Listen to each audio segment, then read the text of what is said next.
आम श्रद्धा TV news आज आपण मानकु देखाइब मो जंगल सुरक्षा बा वृक्षरोपण अभियान।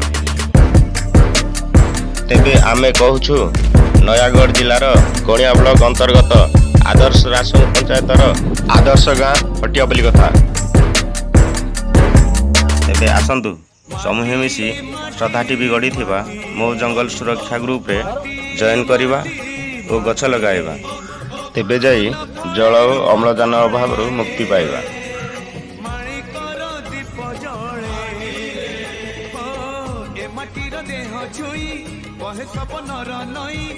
नईर कूले कूले जीवनर गछ डाले आशार जड़े बांधी बसा ए माटी आम साहा भरोसा।